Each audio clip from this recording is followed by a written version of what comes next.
Tanya pada saya di Kalibata City waktu saya ngisi taklim di sana, Ustadz, bagaimana pendapat Ustadz bila ada orang-orang Nasrani yang mengatakan Islam itu diekspansi dengan pertumpahan darah, dengan jihad, dan bagaimana pendapat Ustadz juga dengan masalah poligami? Mereka menghardik masalah poligami.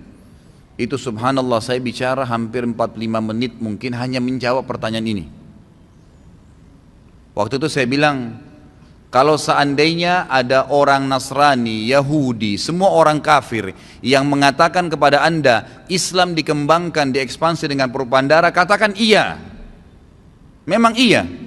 Karena banyak orang Islam, subhanallah, kayak orang yang ketakutan kalau dikatakan Islam itu disebarkan dengan pedang. Saya katakan ikhwas sekalian, memang Islam dikembangkan dengan pedang. Jihad itu dikumandangkan memang dari dulu. Ada pengembangan Islam dengan dakwah, ada pengembangan Islam dengan pedang. Nabi SAW menyerang Mekah itu dengan kekuatan memang. Sampai menaklukkan Mekah, akhirnya tersebar Islam di Mekah. Dan kalau tidak ada jihad pada saat itu, Mekah akan tetap jadi kota kafir. Jangan dilupakan sejarah itu. Bagaimana Umar bin Khattab radhiyallahu anhu menyebarkan pasukan 12.000 orang dipimpin oleh Sa'ad bin Abi Waqqas radhiyallahu anhu. Kemudian juga terjadi dua perang besar di zaman Umar bin Khattab. Ada perang Yarmuk yang dipimpin Khalid bin Walid. 12.000 orang melawan 250.000 orang pasukan Romawi, dan dimenangkan oleh kaum muslimin waktu itu. Sehingga mayoritas wilayah Romawi runtuh, wilayah Afrikanya dan wilayah negeri Syamnya. Kemudian pasukan yang kedua dikirim ke wilayah Qadisiyah. Qadisiyah melawan Persia. Ini 350.000 pasukan Persia dilawan dengan 12.000 pasukan muslim, dan dua-duanya menang. Dengan ekspansi Islam seperti itu, jihad, mereka kalah orang-orang kafir ini. Akhirnya Islam tersebar di wilayah mereka. Tahukah anda 6 orang ulama hadis dari Bukhari, Muslim, Abu Daud, Tirmidzi, Ibnu Majah dan Nasai, semua ini orang dari Persia. 6-6-nya nih. Gara-gara Islam dulu diekspansi oleh Umar bin Khattab sampai ke sana, dan akhirnya mereka masuk Islam. Dari anak turunannya keluar ulama hadis yang kita pegangi banyak hadisnya. Itu awalnya dari jihad. Awalnya dari jihad. Banyak orang subhanallah menganggap takut kalau mengatakan Islam disebarkan dengan pertumpahan darah. Memang benar. Tapi kita fair. Pada saat maju menawarkan peperangan, kita tawarkan Islam dulu. Tidak bisa Islam, tidak bisa orang jihad kalau tidak tawarkan nih. Kecuali kalau kita diserang tiba-tiba. Kalau untuk ekspansi, syarat mutlak disepakati oleh jumhur ulama, harus tawarkan Islam dulu. Kalau mereka nolak baru jizyah, upeti. Kalau mereka nolak baru perang. Dan ini tanpa nunggu kita diserang. Memang ini ekspansi. Memang ekspansi Islam, disebarin Islam itu. Gitu kan? Kalau mereka nolak terjadi peperangan. Ini memang peperangan. Kasus saya katakan Mekah misalnya. Kemudian waktu Nabi SAW menyerang Tabuk, gitu kan. Perang Hunain, waktu Nabi SAW melanjutkan menyerang wilayah-wilayah yang mendekati kota Taif, gitu kan. Dan banyak peperangan-peperangan yang lain. Nabi SAW ekspansi Islam. Abu Bakar mengutus untuk memerangi Aswadul Unsi, untuk memerangi juga ya, Musailam al-Kadzab di wilayah Yaman yang mengaku sebagai Nabi, dihabiskan oleh Abu Bakar dengan peperangan memang. Sehingga habis fitnah itu, nggak ada fitnah lagi. Tapi kita fair, datang menawarkan Islam, nolak baru kemudian ya, kita bayar jizyah. Kalau nolak baru perang. Tapi orang-orang non muslim yang sekarang mengatakan Islam itu disebarkan dengan pedang, pertumpahan darah, mereka nggak fair sendiri. Amerika masuk ke Irak, apa alasannya? Masuk ke Irak ikhwas sekalian dan akhwat, alasannya Saddam Hussein itu zalim. Apa urusannya kau dengan Saddam Hussein? Di negaranya orang. Masuk dengan alasan itu, Saddam Hussein zalim agar seluruh umat Islam diam. Lalu dia masuk dengan leluasa menyerang, membunuh dan seterusnya. Dan berapa banyak juta barel yang dicuri tiap hari. Ya, minyak dari Irak itu dikirim ke Amerika waktu itu. Penjajahan modern di zaman sekarang. Orang semua diam, tidak dikatakan Amerika nyebarin dengan pertumpahan darah. Aneh sekali nih, gitu kan? Israel tiap hari membantai kaum muslimin, ya. Kemudian pada saat orang seluruh dunia sudah mulai memanas, lalu disebarkan lagi, didatangkan bonekanya Palestina datang, presiden, kemudian didatangkan lagi orang Israel, dia katakan mau damai. Nanti 6 bulan kemudian ketemu di sini, ketemu di situ, terus begitu bertahun-tahun, tidak ada hasilnya. Satu masalahnya ikhwas sekalian dan akhwat, kita meninggalkan jihad, tapi jihad yang benar ya. Artinya kita harus tahu memang ini ibadah dalam agama. Jangan karena kita dikatakan teroris lalu kemudian kita tidak berani jihad. Enggak, ada jihad itu. Tapi pada tempatnya dan waktunya, gitu kan? Pada tempatnya dan waktunya. Pertama Allah SWT mengatakan dalam Al-Quran, A'udzubillahi minasyaitonir wa iddu lahum mastata'tum min quwwah wa min ribatil khail turhibuna bihi aduwallahi wa aduwakum. Kata Allah SWT, kalian harus punya persiapan, keterampilan untuk berperang. Dan itu untuk menakut-nakuti musuh-musuhnya Allah. Memang dianjurkan. Nabi SAW menyuruh kita punya persiapan. Nabi SAW tiap hari melatih sahabatnya berkuda, melempar tombak, memanah, berenang. Bahkan beliau mengatakan, ajarkan anak kalian menunggangi kuda sementara kuda itu berlari dan suruh dia loncat di atasnya. Para sahabat tiap hari melatih diri mereka dengan keterampilan. Bukan untuk terorisme, bukan untuk merebut haknya orang lain, tapi untuk membela agama Allah Subhanahu Wa Taala. Karena itu asasnya jihad, kata Nabi SAW, siapa yang berperang ya untuk meninggikan kalimat la ilaha illallah, dia akan masuk surga. Memang itu targetnya. Kapan agama Allah dicoreng, kita punya kekuatan untuk melawan.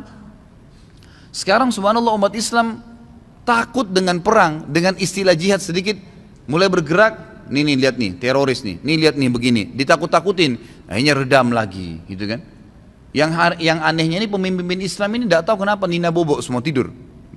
Tidak ada yang bergerak, tidak ada yang mau membela agama Allah Subhanahu Wa Taala. Mana Mu'tasim tadi? Mana Umar bin Abdul Aziz? Kalau Umar bin Khattab hidup sekarang ini, luar biasa ini. Nggak akan ada seorang muslim pun yang dicoreng kehormatannya. Nggak ada Quran dihina, nggak ada Nabi SAW dihina.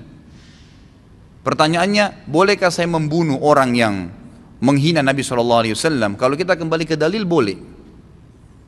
Kalau kembali ke dalil, boleh. Nabi SAW pernah menyuruh para sahabat membunuh Ka'ab bin Ashraf. Baca dalam riwayat Bukhari. Kenapa? Ka'ab bin Ashraf ini selalu menghina Nabi SAW, selalu menghina Nabi. Apa kata Nabi SAW? Siapa yang mau bunuh orang ini buat saya? Ponakannya Ka'ab mengatakan saya.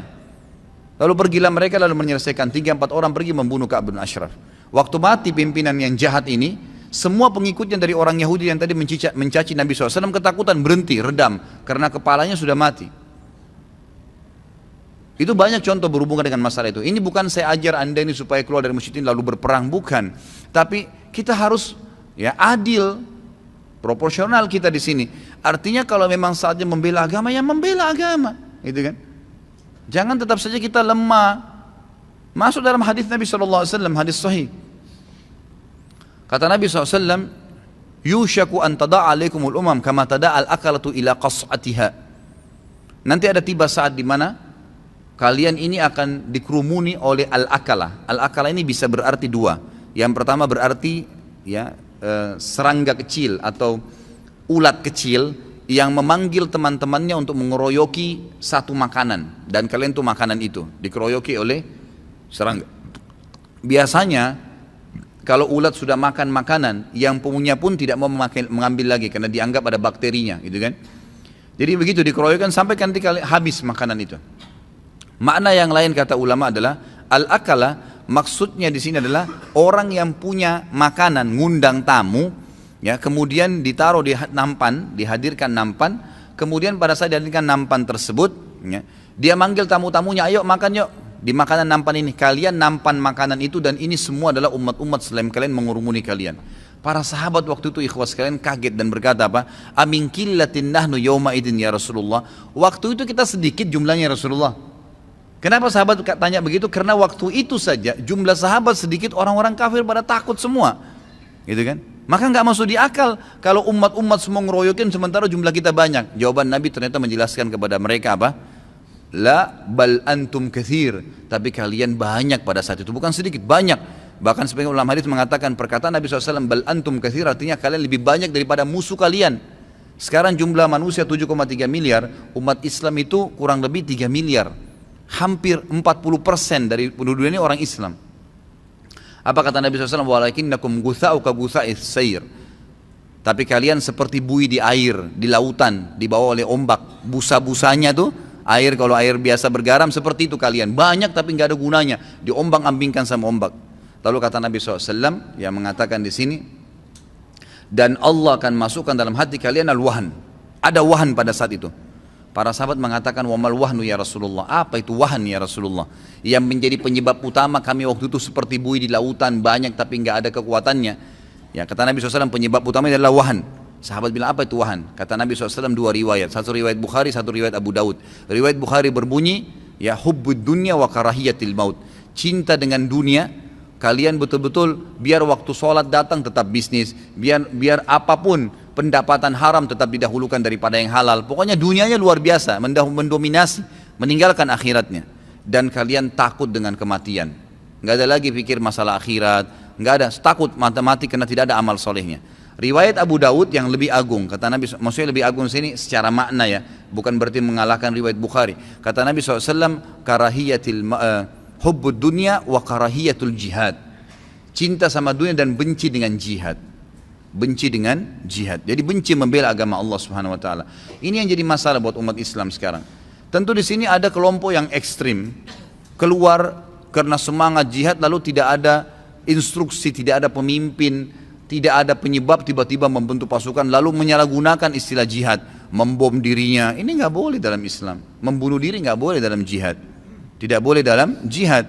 Kita perang, melempar bom, kena orang mati, kita kena percikannya mati, itu baru mati syahid. Tapi kalau bom diri itu bunuh diri namanya. Terlebih lagi membuat kerusakan, membom di wilayah umat Islam, tidak boleh. Nggak boleh gitu kan. Bagaimana caranya dibom di Jakarta padahal pemimpin kita muslim, mayoritas muslim, masjid lagi ditakmirkan, gitu kan? Alasannya membunuh 2 orang turis. Apa gunanya membunuh 2 orang turis? Pergi ke Israel sana bunuh presidennya. Itu baru jantan. Di sini diam-diam masuk bom dirinya. Siapa yang bilang jantan itu? Subhanallah. Lalu mengatasnamakan jihad. Dari mana jihad membunuh diri itu? Gak ada sama sekali. Kalau dibunuh oleh musuh iya, betul, gitu kan?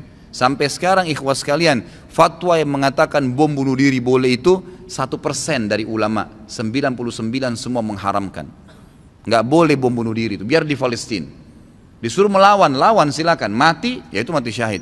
Tapi kalau bunuh dirinya, berarti dia bunuh diri dulu, itu bukan mati syahid namanya. Nggak ada hubungannya bunuh diri dengan mati syahid, ini harus difahamin. Jadi harus kita betul-betul pada tempatnya gitu kan. Tidak boleh juga kita terlalu lemah. Lalai betul-betul meninggalkan sama sekali. Artinya kita punya kesiapan, punya pemahaman ilmu. Kapan dibutuhkan kita akan siap untuk membela agama Allah Subhanahu wa taala. Kan begitu? Ini yang dimaksud. Jadi kalau ada orang mengatakan Islam dikembangkan dengan perbuatan, katakan iya dalam beberapa keadaan dan yang lainnya enggak. Karena yang kami junjung adalah kebenaran. Sama halnya tadi dengan masalah Islam mengatakan poligami. Emang kenapa dengan poligami? Apa masalahnya? Emang cuma orang Islam yang poligami? Orang non-Muslim juga banyak. Nabi-nabi sebelum kita, Nabi Bani Israel, Nabi Muhammad SAW punya 9 istri, Nabi Sulaiman punya 99 istri. Dalam hadis Bukhari, itu Nabi Sulaiman adalah nabinya Bani Israel, gitu kan? Keturunannya Nabi Yakub, Nabi Yakub punya 2 orang istri, Nabi Ibrahim AS punya 2 orang istri, banyak nabi-nabi. Itu bukan aib, bukan satu kekurangan. Seorang laki-laki yang punya kapabilitas, punya kemampuan, kenapa dia tidak lakukan? Dan apakah kita mau mendustakan hadis Nabi SAW bahwasanya seorang laki-laki di surga minimal memiliki 2 orang istri dari bidadari? Emang itu ada poligami di surga ataupun di dunia? Apa yang aib? Kalau orang muslim bilang kalian umat Islam mengatakan boleh poligami, ya memang begitu. Kalau kalian mengatakan monogami silahkan. Kalau kita tidak, yang mampu silahkan poligami. Ada sebuah kisah, saya tidak tahu kebenarannya, tapi ini dinukil oleh salah seorang yang saya percaya. Dia bilang ada seorang kiai ketemu di pesawat dengan satu orang pastor. Sudah masuk waktu? Hah? Baik. Ada seorang pastor ketemu dengan seorang kiai, orang Indonesia, ngobrol di pesawat. Lalu kemudian pastornya minta dihidangkan khamr, minuman keras di pesawat. Lalu kemudian waktu dihidangkan minuman kepada kiainya bilang, enggak, saya mau minum jus apel saja. Kata si pastor, kenapa enggak minum khamr? Kenapa enggak minum bir ini? Minuman keras ini. Enak kok, nikmat ini. Gitu kan? Kata si kiai, enggak boleh dalam agama saya. Gitu. Baiklah. Si pastor bilang, keras sekali agamamu ya. Gitu kan? Masa minum gini aja enggak boleh? Seteguk pun enggak boleh? Enggak boleh. Karena Nabi SAW mengatakan kalau diminum banyak memabukkan berarti sedikitnya haram. Berarti enggak boleh. Baik. Ngobrol. Begitu turun di pesawat di bandara Jakarta, dijemputlah kiai ini dengan 4 orang perempuan masih muda-muda dipanggil abah gitu. Panggil 4 orang ini sambil salaman dengan si kiai. Pastor di sebelahnya, pastor bilang, oh Pak Kiai punya anak perempuan sudah besar-besar semua ya? Kata kiainya, bukan, ini 4 istri saya. Kata si pasturnya, kok bisa menikah sampai 4? Kata si kiainya, yang enak kok ditinggalin. Hah? Siap poligami? Wah, laki-lakinya mau aja nih. Akhwatnya belum siap ya? Nanti insya Allah ditambah ilmunya. Jadi kalau ada hukum Allah yang belum kita siap melakukannya, karena kita dangkal ilmunya, pelajari ilmunya dan terima, mestinya begitu. Jangan malah kita musuhin hukum Allah SWT, apalagi terbawa dengan virus-virus orang-orang non muslim ini.